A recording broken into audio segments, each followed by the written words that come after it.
Hey everybody, this is Kit from Kit's Cars. I've got a great show for you today. I'm interviewing one of my favorite people, Sujan Patel.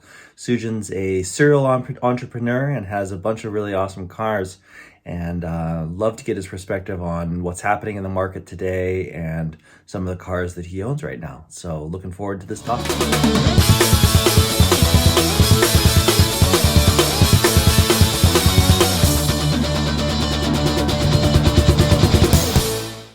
Yeah. Well, first of all, thanks for having me. Excited to chat about cars, and especially with someone like yourself, we have a lot of similar cars in the past. So, my name is Sujan Patel. I've been into cars and going fast since I was a kid. I started my car endeavor when I was racing a Toyota Camry Solara. I'll emphasize the two-door part of it, and I supercharged it in high school Awesome. and went to the drag races, and I was like going straight, so much fun, but it only lasts 13, 14 seconds at that time. And when I met you guys we all met on a forum on M3 Post, and I was just driving the back streets, like I guess like Embarcadero at the time in San Francisco, and I was like, this is so much fun in my Beamer. And then I was like, oh, there's back roads. This is way more fun. Oh, there's track days. This is way more fun. And then the money pit of investing or spending on cars was is history. Yeah, yeah. Yeah, we met while we both owned E90 M or E92 M3s. We Yep. both quickly moved on to other platforms. I went back to it several times. Um, so so the Solara, how did you pick that car when you originally bought it? Yeah. My parents. It was like a Honda Civic, Honda Accord, uh, Toyota. I was like, what's the Toyota equivalent? I guess Solara. Um, and yeah, I mean, and it was like whatever I can get a deal on, right? Nice. So yeah, it was. I wish I would have picked like I always wanted an import car, so it had to be an import car. It had to be Toyota.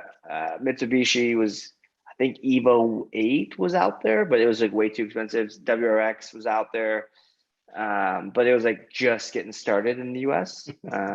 Yeah, so Yeah, yeah, awesome. Well, cool. You've owned a lot of cars, as have I. What do you think what's your favorite car that you've owned so far? I think 991 GT3, um, point one, point two doesn't matter. They're both, to me, both awesome cars. I keep coming back to it. This is now my fourth Oh 991. wow. I had a C2S at first, then GT3, then GT3 RS, and now I'm back at GT3. I would say I would go to RS again if I had to, if I could, but the car market's nuts right now. Oh, So that's insane. yeah, didn't really feel like paying more than I sold my other one Yeah. for an RS. But yeah, I think the reason I like the 991 platform is its versatility and like, well, so one, it's like you can beat the crap out of a Porsche and it takes It it, doesn't care. it doesn't it's reliable just the same. And it's not too showy, but the people you who know about it, who are enthusiasts, get it. And and and I feel like I've had other cars. I bought your Ferrari California. I had a McLaren 600 LT as well, and those are too showy. It's like, oh, too much. Back Yep, it up, yep. back it up. Okay, this is good. That's like every stoplight you get a photo taken of your car, you know? And that, you can't pick your nose, you can't do anything embarrassing. No, I'm just Yep. kidding. It's just like it's just too much. And then the 911 is like most of the time no one will bother you. But the one time, like, oh yeah, okay, this person wants to race or do something fun. So Yeah. Yeah. It's usually enthusiasts who do it, not, random jerk offs exactly. trying to get you on an Instagram. I remember I actually there is a photo of me in my 600 LT pulling into a Cars and Coffee, and I was scratching my nose, and it totally looks like I'm. Pick picking your nose, yeah. Yeah, yeah, it was Yeah. less than ideal. Yeah. I You would have know. gotten away with it in my GT3, but the 600 LT is so loud, from a visual From perspective. It's hard to yeah. hide. That's also like nerve-wracking to drive all the time. I try to daily it, and honestly, like I lived in the hill country in Austin, and so I've got like 3 back roads within 2 minutes or 3 minutes Oh, from wow. me. They start kind of 2-3 minutes from me, and so I can rip it 1 lane roads or 2 lane roads essentially. No real place for like cops and whatever, so I can go fast. But even then, it's like, you know, maybe it's because you can feel everything in the road that it feels like everything in the road is actually hitting you. Yep. So maybe it's a little too aggressive. Part of it's also like I will take the GT3 RS to the track, and I don't care. It just doesn't Yeah. matter. But taking a McLaren 600LT, you're like, that's $20,000 in brakes if I go too hard. Yep. That's slowing down every 3-4 laps because they have turbos and they overheat, so like Yep. that pisses me off. I don't like, I'm not going to go spend a whole day at the track and then not go be able to go 100% Yeah. the whole Yeah. time. Yeah, that was the great thing about the GT3 that I found, is that I could run around I could run it around the track. And aside from having slightly squeaky brakes, I was running track pads. I could pull it into the garage and go, unload it, go inside, do nothing to the car and drive it to work the next day. And it was, except for, tire marks and things like that on the windshield, it was totally fine. Like, it didn't care. And Yeah. the 600LT, I always felt like I was beating it up a little bit. And it's kind of weird because, they're actually similar, they're similar sized and similar weight cars. And I don't know what it is about the GT3 that just makes it feel like you're not beating it up nearly as much, but it does feel like that. Yeah, maybe I don't know. Maybe it's just like the amount, the carbon fiber chassis that you can feel and you can hear everything. It echoes. Yeah. And a little nervous, but also part of it's like, okay, the McLaren is so aerodynamically well designed that you can't go over a speed bump and not scrape. Where the Right. Porsche, it's like, I could do whatever, sometimes just gonna put the front axle up, Yeah. And even with the front axle up on the McLaren, I'm like, so I ran over a wolf, a dead wolf in a McLaren, and it took me a very expensive fix to like just get, it was the whole underbody, the whole thing. And it was already like dead and gone and been run over already. I could go over these things in a GT3, no problem. Yep. It's not, and it's like, but I don't know. So it's one of those things that there's all these little tiny details that make the drivability too hard. But again, you're talking about a $150,000 car versus a $200,000, $300,000. You're going into like supercar status. And I think Right. it makes sense why it's that way. I would feel the same way about a Lamborghini or Ferrari as well. Yeah, and going back to the jacked up market, what's happening now is that I saw someone that was advertising a GT3 allocation for 80K for the allocation, and the guy posted a message the next day saying it was sold. Wow. Yeah, I mean, people are paying for this stuff. Yeah, and the 992 GT3 is way more expensive, as it is. Like a similarly spec'd 992 GT3 is probably $30,000 or $40,000 more expensive than the 991.2, and then an $80,000 markup. That means you're actually cross shopping a 600LT versus the GT3 rather than being $100,000 apart like it used to be. That's kind of where I'm like, that's where I think like right now the market's nuts. I mean, but the same thing is happening on the McLaren or all the other sides too. Like 458s are going up there. Everything is kind of increasing. I think at some point it'll flatline. Yeah, it's got to. But I rode the wave. I bought the McLaren at the lowest, but I also sold my GT3 RS at the lowest. It just happened to be when they discount a $300,000 McLaren. It actually makes a big difference, right?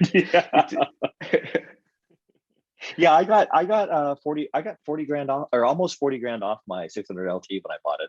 I certainly never got any discounts off the GT3s. Yeah, no, they that's the thing, is like they hold their value. I think that's the difference in Porsches. They hold their value significantly greater than, and they can appreciate, although probably not as much. Right. Yeah, the weird thing about the market right now that I'm seeing is that the 600LT is kind of in a weird position because the 720 just overshadows it so much, and the 720 values have actually stayed pretty high, and the 600LT values haven't gone up nearly as much. Like they might be 10 or 20K more than when I sold mine last I guess almost a year ago in December. But it's kind of weird that the values haven't they haven't gone up. Like a 720S, what was 250 say last December is probably 300K now, and I don't think there's nearly as much delta. And the delta in the Porsches is way higher. I bought my my 2018 PDK GT3 for 145. I sold it for I think I sold it for like 165, and it's probably worth 185 today. So yeah, it's a very interesting time. I don't know that it's a smart time to buy cars that you plan on holding. But that being said, with chip shortages, labor shortages, like when will this get corrected? And then the influx of like money, right? Like upper middle class, rich people, they're richer, right? The folks that are kind of in the lower middle have more money. So, and then if you're like, I think like super, like not super lower class, whatever, like the bottom end of the lower class is, you might be really fucking struggling, right? Yeah. And so, and those guys were never buying Porsches anyways. Right. So, you used to live here in the Bay Area and moving to Texas. How has that changed your output on or outlook on car ownership? I like Corvettes a little bit more. That would be like the one thing I'd say is like I like Corvettes. Everything's bigger in Texas, but I think a couple things.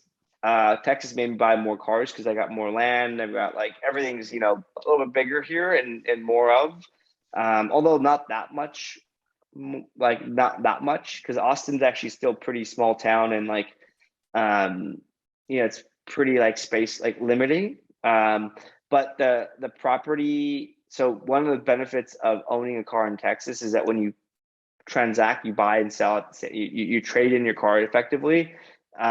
You get the sales tax only on the difference. And so when you start talking about $100,000, $200,000 cars, you're saving like, 10, 15, $6,000 to $15,000 essentially. And that starts to make a big difference. And so I found myself getting in and out of cars way more because I don't have to pay the tax on every single transaction. So that was one like financial thing that like, I was like, screw it. Like, I'm willing to go lose money on the depreciation. And so I started doing that. Also, one other thing that, again, for the negative, I live, 15, 20 minutes from Coda, and which is awesome. But a GT3 RS is the Miata of Coda.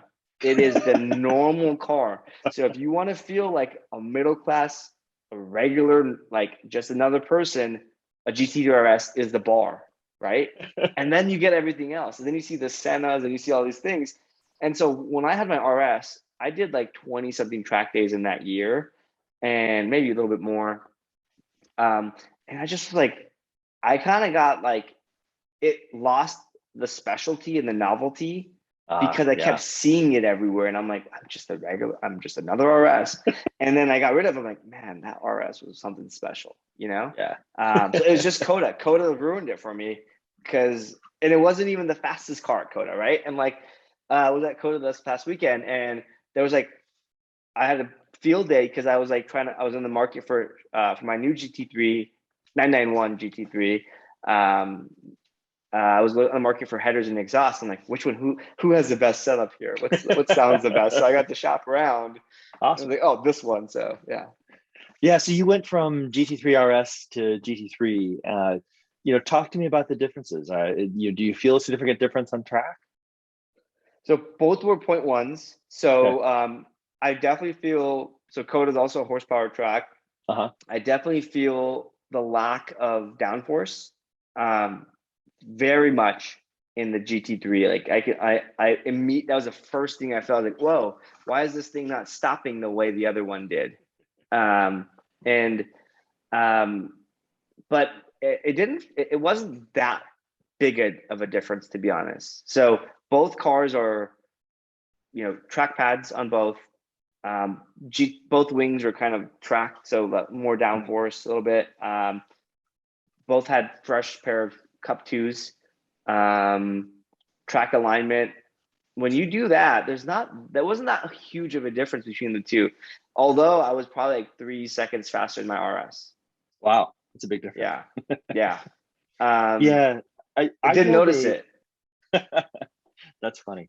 I drove a 2RS, a dot 2 RS this after driving my dot 1 GT3, and I noticed the same thing. Like acceleration, I couldn't really tell that much on the dot 2s, and stability and braking certainly went to the RS, and then the turn in at Thunder Hill on turn one. I mean, the RS was just like, okay, just go. And like Yeah. my car, it would move around a lot more and had Twitchier. sorry. Was it twitchier or was it just less like stable? Um, the to go fast, the regular GT3, you've got to let it move around quite a bit, and the RS too. But the RS just felt way more stable when you were entering quarters. I mean, even though the car was sliding a little bit, it was much more predictable. Now, if you did get it sideways, it did have because you could potentially go faster. It did feel like it hung the tail out harder if you did let it slide, but. Yeah. Yeah, I really enjoyed the RS. The turn in feels better too, and in the dot two, the RS has much stiffer springs than the older RS, and Yeah. That made it, that that makes a definitely big helped a difference in lot. turn in. Yeah, for Yeah. sure. I noticed that on the point, I think the point two RS is significantly better. Well, they fixed the whole like suspension going through the the hood situation, Yeah. right? Where they had the critical flaw in the The shock rebound essentially towers. of the spring. Yeah, Yeah, the yeah. shock towers. But yeah, I think that so I went from an RS to a M2 comp on the Mhm. track. Holy crap, that was a huge difference. It made the comp. I was like, geez, this is a shitty freaking car. Yeah. I loved it on the street because it was like it felt zippy and like nimble and like the shorter wheelbase a little bit. Yep. Obviously, power is not there. Like you don't buy the M2 for the power. You buy the M2 because the whole package is just Yep. nice. It's much like the GT4 came in GT4, but after driving maybe just after driving Porsches at the track, most of my like track experience, oh man, driving a front engine car just felt crappy. I actually did it the other way. I had an M2 comp and then I got the GT3, and it's what the driving a GT3 ruined the M2 comp for me. It was like Yeah. I took it out stock and it was kind of fun. I was like, okay, it rolls a lot. I'm gonna have to get some camber plates. And I was like, well, while I'm in there, I might as well do suspension, and did suspension on it. And I was like, okay. And then I drove a GT3 and I was like, I just spent all this money on trying to make the M2 fast when the GT3 is like so much better to drive out of the box. And Yeah. that was history. And you could drive it every day, right? Yeah. And you can drive it every day. I think my next I pinged you on the message Facebook message group that we're in. I was Yep. like, 250K car, what would you buy? What was your answer to that? Let's see. What did I say? I think I gave you a couple of things. I think I said the DBS, the Aston Martin DBS. And the reason I said that, it's a big contrast to what you have, turbocharged V12, big and heavy, but still is and comfortable, but still can go up twisty road. I think we talked about the 720S, although they're a little more expensive. And then we had talked about like the 458 or 488 GT. Yep. Yeah, I think those are probably like I'd say maybe the Aston Martin brand has rubbed me the wrong way just from like the driving the DB9. Yeah. And I was like, oh, I thought this is supposed to be. Maybe I didn't mentally understand the concept of grand touring cars, but it just didn't drive as well as I thought it would. Mm-hmm. Or it didn't drive as well as James Bond made me think it would. Exactly. That's what it was. And I think it was when I drove it, I was in my late 20s. I was like, nope. So I think Aston Martin's ruined for me unless, Yep. but like with the Valkyrie and Valhalla and all those things, maybe I can't afford any of those things, but like those are where my brain goes to. Yeah. I think for me, I'd say like 458, kind of last NA Ferrari type of situation, would be like a collector. Like I'd keep it, but I don't know the Ferrari reliability on the 458. I think the 488s were more reliable. I don't know. All I know is that the 458s are really good, except for a couple of really annoying things. There's a sensor that goes bad on the DC2 transmission and requires you to drop most of the transmission out to get to it, and that can be, you know, a $10,000 job. But other than that, they're pretty reliable cars. I mean, Ferrari has really turned around since the 90s and has built better cars because they've had to. It used to be, you know, the only thing you could buy was a Ferrari or a Lamborghini if you wanted a supercar, and they were both really terrible on reliability. Yeah. And you know, Ferrari's done a lot of work to make their cars, you know, decently reliable. They still have little quirks here and there, like, you know, electrical things that are a little funky, but you know, we're familiar with that from McLaren anyway. Yeah. One time on McLaren, its battery just died for no reason. And Yep. yeah, no, it was just like I parked outside. Okay, it rained.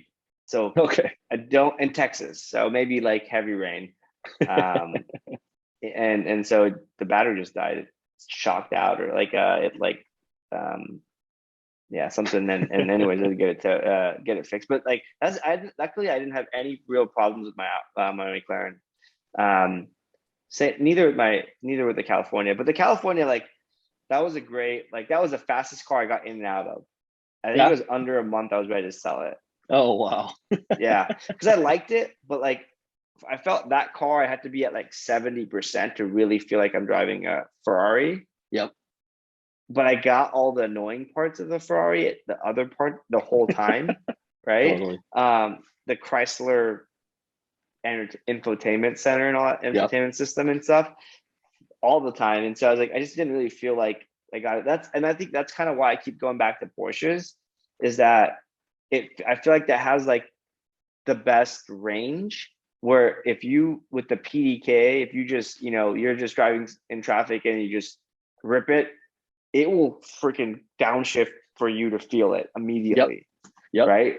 Whereas I felt like in the Ferrari, like sometimes it's just if you're cruising too slow, and then to go too fast is a very big transition. Yeah, the car, it took you had to like tell it you were changing your mind. If you just like stomped on it in comfort mode, it was like, okay, maybe I'll downshift, and okay, blah blah blah. The suspension, like when you first turn the wheel, the suspension's actually pretty soft unless you put it in the sport mode. But then it rides too hard in the sport mode, so you actually have to tell it. It was, I think the Ferrari was a great like third or fourth car.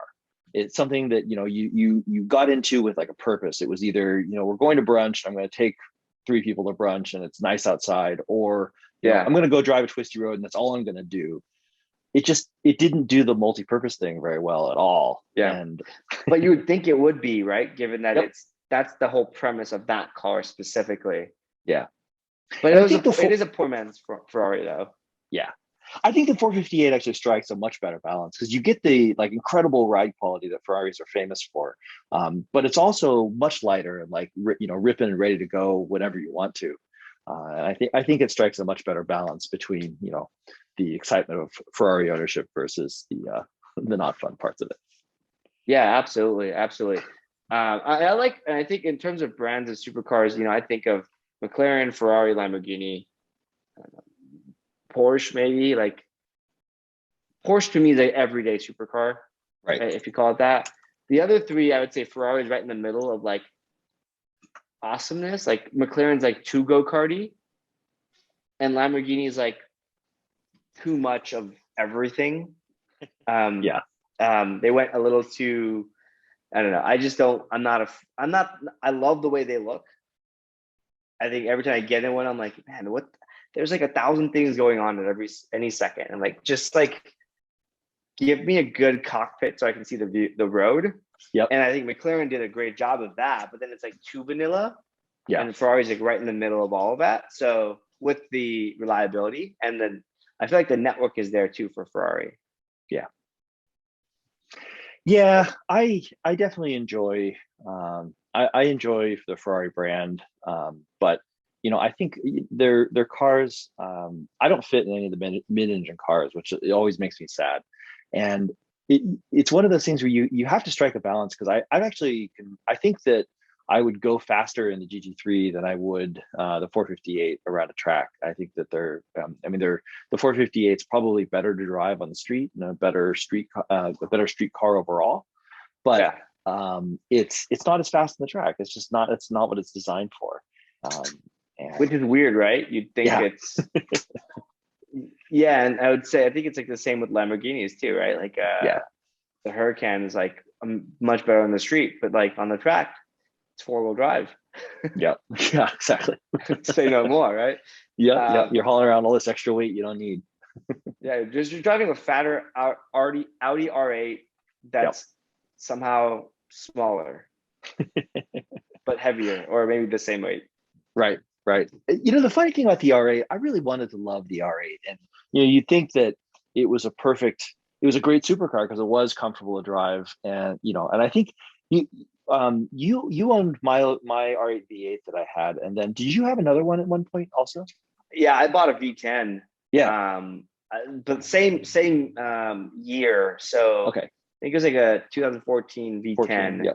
Yep. Spider, and that was cool. Gated 6, amazing.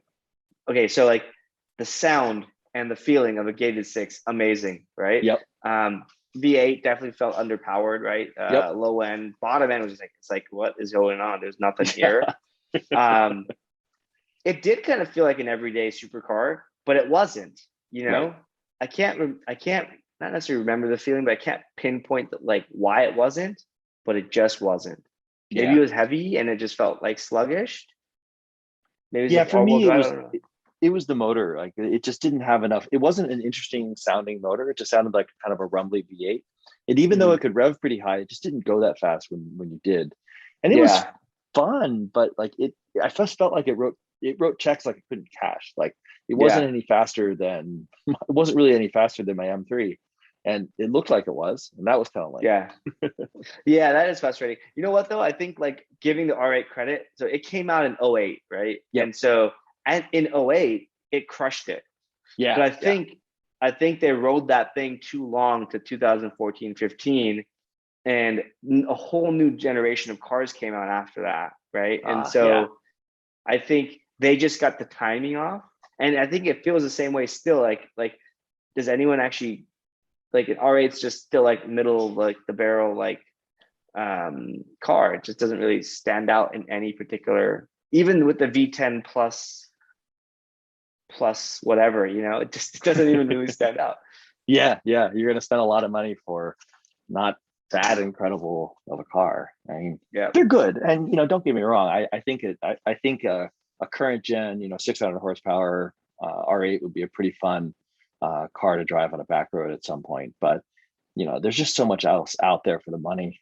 I'd rather have a GT3. I'd rather have a McLaren. I'd rather have a Ferrari. So here's a surprising fact or note. So I bought a Taycan Turbo recently. Yeah. And I've been taking that on the back roads, and that is a whole lot of fun. Yeah. That I was surprised how freaking amazing it drives.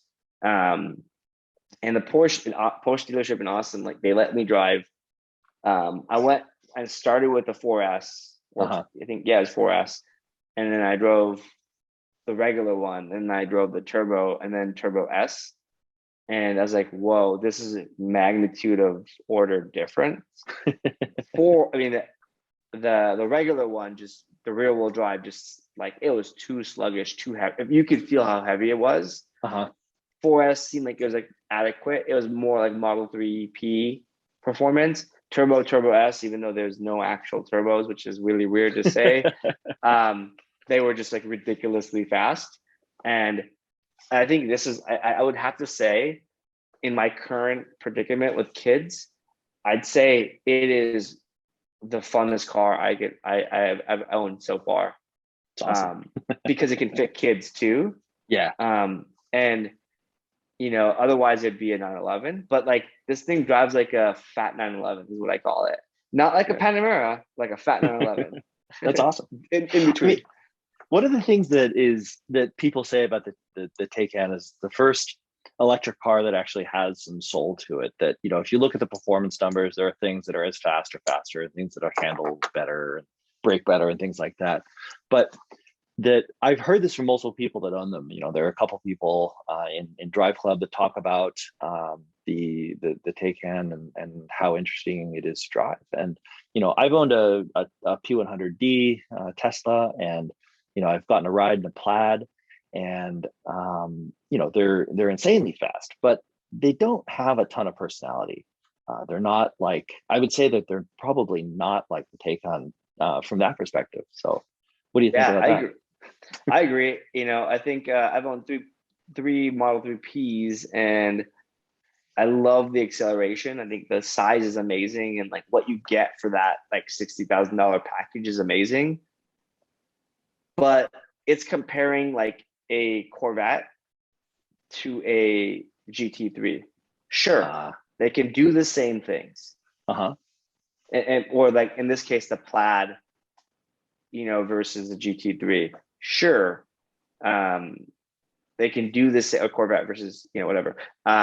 They can do the same things, but in doing those things is that feeling is a complete different sensation. And I think like a couple things Porsche. So I was trying to put my finger on what I love about it, and I felt it immediately. And I drove like four all those models in one day, back to back on the same road. Wow. And I drove two of them at the track, like a small like Austin local track, at this Porsche like demo day or whatever. And so like I got a good feeling of all the car range. Couple things. One, you could take it on the track, and you could do like not just one lap before it overheats. It doesn't actually overheat for like 5 laps. You could do 3 laps around Coda without having any issues, which is, you can't say that about any electric car. But outside like the trackability, which is ridiculous, you're not going to track that car really. It's the handling is good. It feels really great. The regenerative braking is not there. It doesn't feel like a shitty electric car that like when you let go of the gas, you're like, just going to stop. It actually, by default, when you have regenerative braking off, it cruises when you let off the gas. It like literally cruises, which is a weird feeling because you'd think that's what a regular gas, like a combustion engine does. And even that slows down a bit. This actually just straight cruises. The other thing is when you turn regenerative braking on, it's not Tesla regenerative braking. It's just like 10% of regenerative braking. So like they intentionally like didn't put heavy regenerative braking on there. Maybe it still gets the same power regeneration, but it doesn't feel like you're regenerative braking. Like I actually drive with it on by default. And I feel good about it. It's like, oh wow, I actually want it on to slow me down a little bit. But it just handles well. Can't, I know that that mid-range electric cars kind of suck. Like, the 60 to 100, 60 to 110, whatever. That's why I think this is it, but that's why it has 2 gears, is that it makes up for that. So it definitely doesn't continue to accelerate, but it doesn't like feel slower. It just kind of keeps going at that rate. That's cool. And I've taken this thing out. So I've put like 2,000 miles of mostly back roads on this thing. Nice. I've done like 2 or 3 200-mile drives on it. And one of the things I also like about it is that when it says 200 miles, it effing means it. Like it's actually 200 miles. And so like everyone's like shitting on the range. When I fill it up to 100%, it gets like 269, 265, something like that. But that's how much I got out of my Model 3P. When it said 300. So like, and that was like the last 50 I was going slow. So I feel like it's just accurately describing the range versus inaccurately describing the range, Yeah, makes sense to me. Yeah, it's always one of the things that annoys me about the Model 3P, which ironically, I'm actually supposed to take delivery of another one today. So I just sold my E63 and I have a Model 3P that's supposed to arrive today. Tesla has another 3 hours until it's late, and it's probably going to be late, but of course, it's the end of quarter, so it should be here before Friday at least. But yeah, I mean, one of the things that's really annoying about that car is that the range estimates are completely inaccurate. And it doesn't, people are always worried about battery degradation, but I think I think the way the algorithm works is just saying, you don't drive as efficiently as we thought you would. Yeah, But it's yeah, horrible. It's ridiculous. I don't know why. I don't know how they're able to get away with it. You yeah, know, um, I just I I think also it's a little vanilla, right? Like again, like when it came out, like it's a 10 out of 10 on technology, and like a 10 out of 10 on thrill at low speeds sure. under 50. But Yep, it is like, if you want a car that everybody has, get that car. And there's yep, a reason why everyone has it. It's an amazing deal.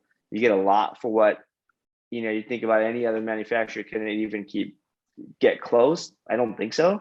Um, but it's an American car, right? It is the yeah. new Chevy. It's the new GM, the new Ford.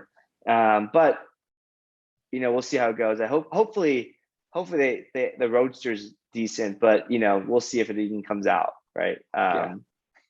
When it comes out. But in the meantime, I'm excited for like Porsche to go electric. With more, I'm looking forward to their like, I think they're going to do the Cayman or the Macan electric. I'm looking forward to kind of more of those, because I just like the way they drive. And if you want to buy the twice the expensiveness of a Tesla, you buy a Taycan, and you don't get much more besides it drives a little better, Yeah. a lot better.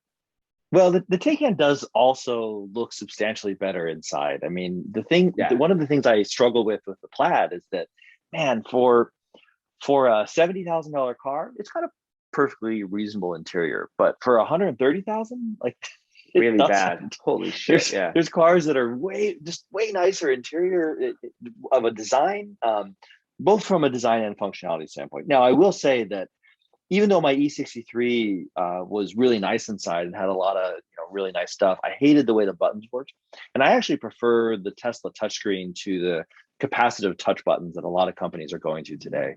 And I think the I hate Taycan those has some of buttons. those. Yeah. So, how do you feel about the secondary controls in the Taycan? Are they decent or? They frustrate the heck out of me.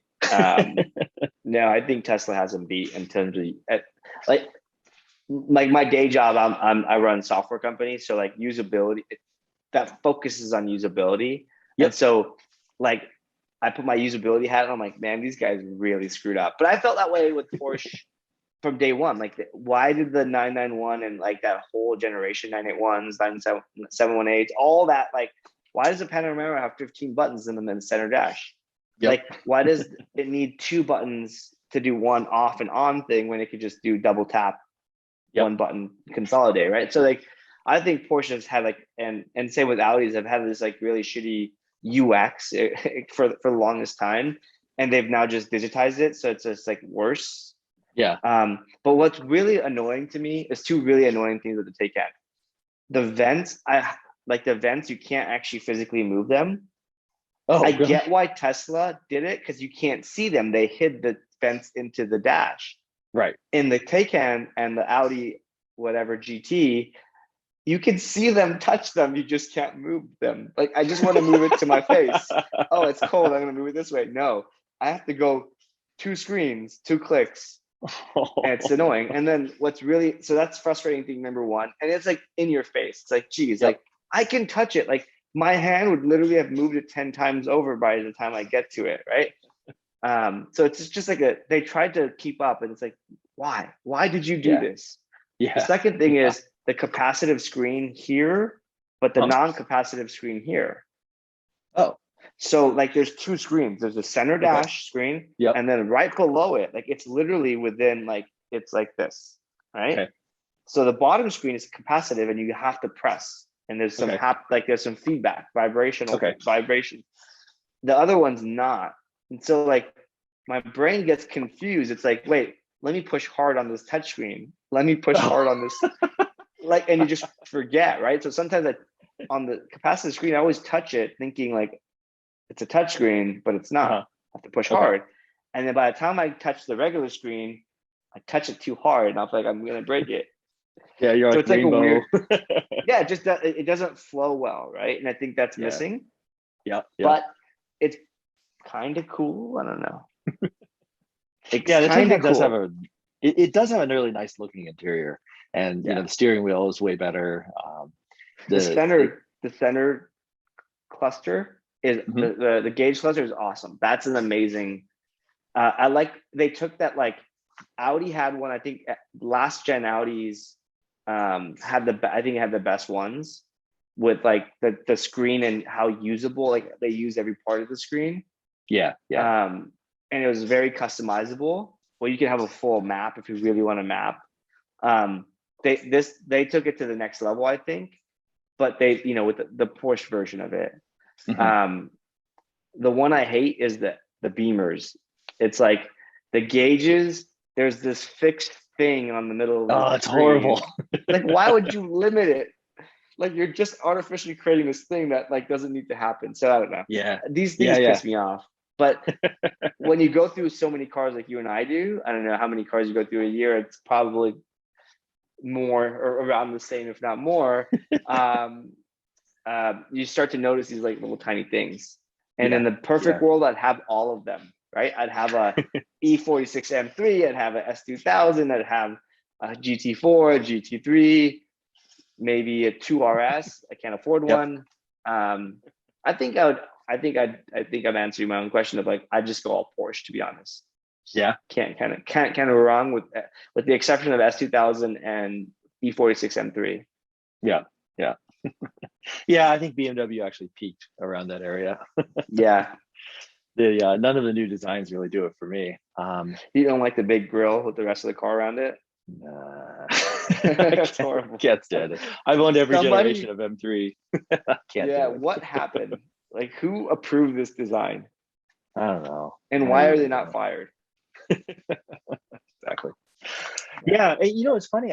The E63, I really liked it when I first got it. The interior was just beautiful, but the capacitive touch buttons on a steering wheel, you should never do that. I mean, on the the whole steering point of wheel. like, What? yeah, the whole point of like buttons on a steering wheel are that you never have to look at them, right? The idea is that you never would look at the steering wheel to use it. And a Mercedes, it has textures on it, but the buttons are all capacitive touch.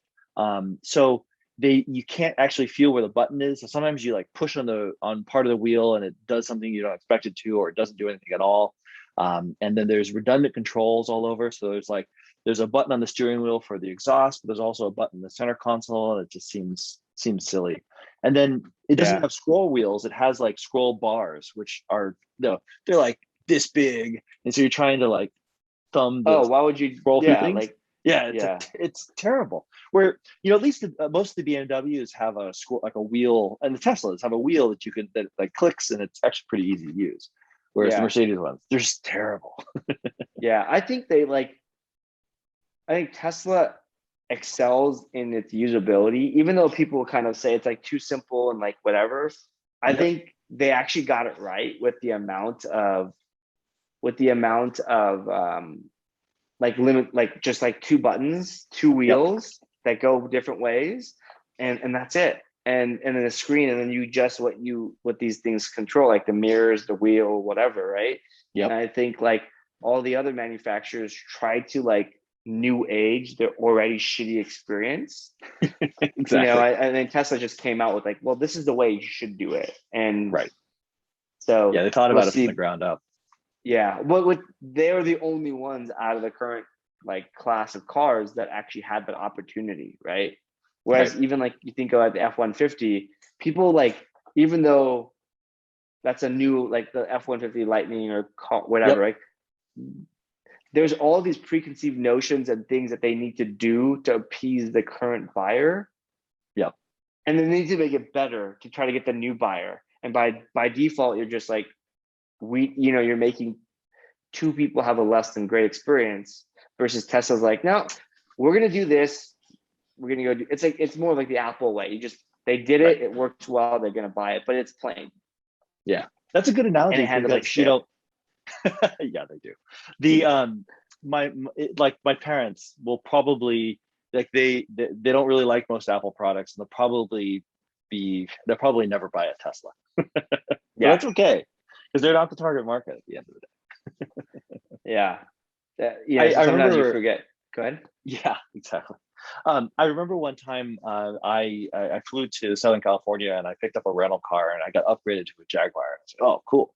So I'm in this kind of nice Jag and I'm pull out of the airport and I'm driving. I'm like, man, my butt is hot. why am I switching? Oh, the seat heater. So I'm looking around for the seat heater controls. I don't see a button. I start digging through menus, and I'm not kidding. It was like 4 screens in that I was like, home, and then climate, and then seat heating, and then front, and then I was able to turn it off. I was like, man, that's just so dumb. Because Yeah. in most cars, you just poke one button, boop, and the seat heater turns Yeah. off.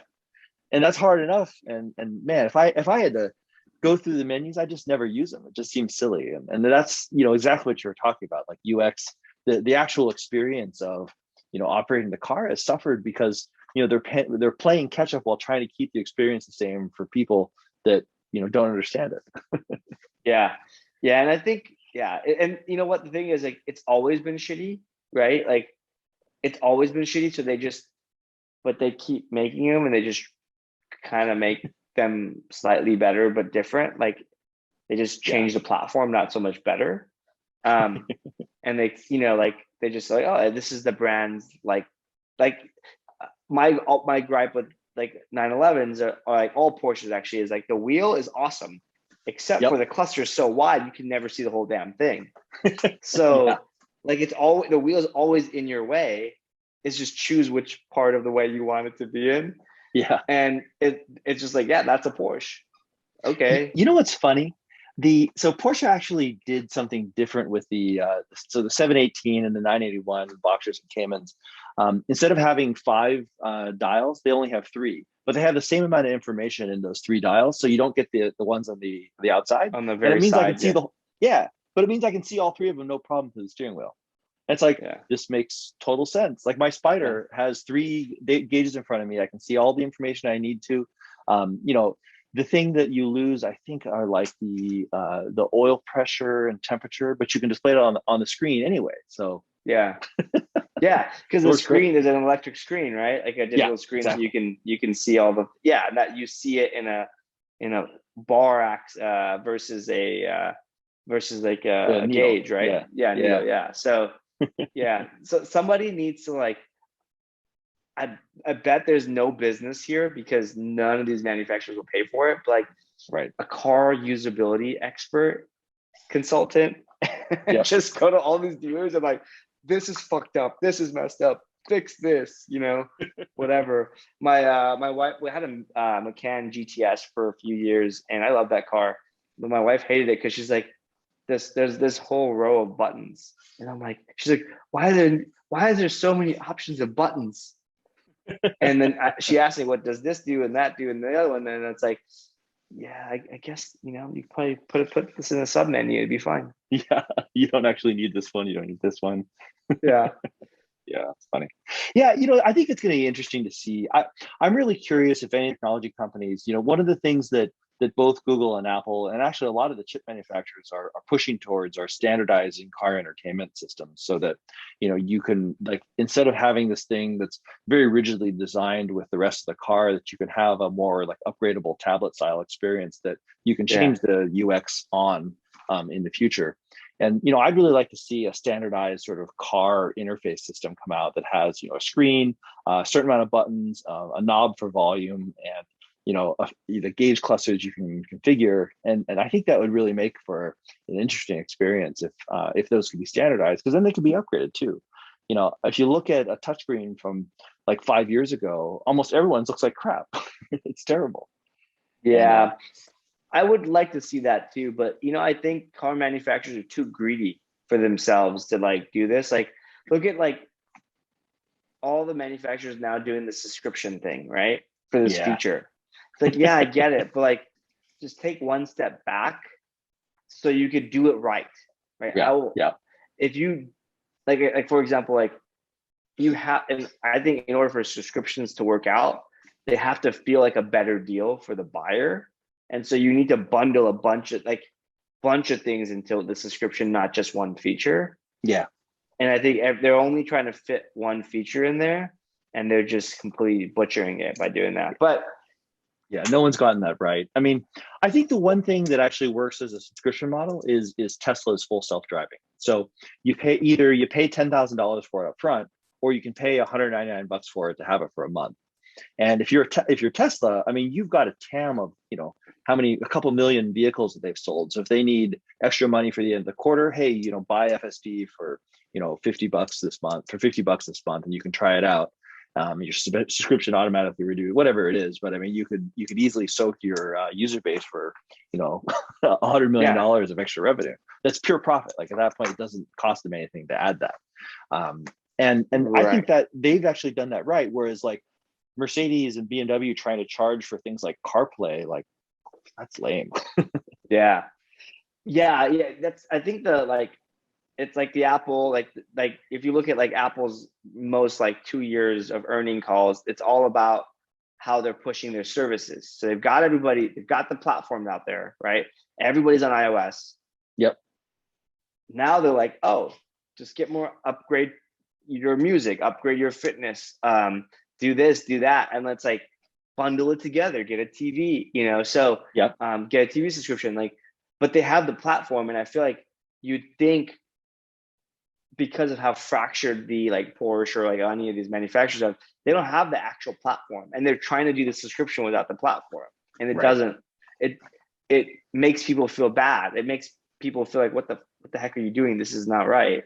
Yeah, this is expensive. But if everybody for the last 5 years had the ability to have CarPlay, and you just have to pay for it, for sure, and the latest one just got it for free, it makes sense. You're giving somebody something more to buy. But now you're like, oh, we're gonna give you this, but you have to pay for like monthly now. Like, Yeah. And that's not the way we normally charge you. Right. Yeah, it feels terrible.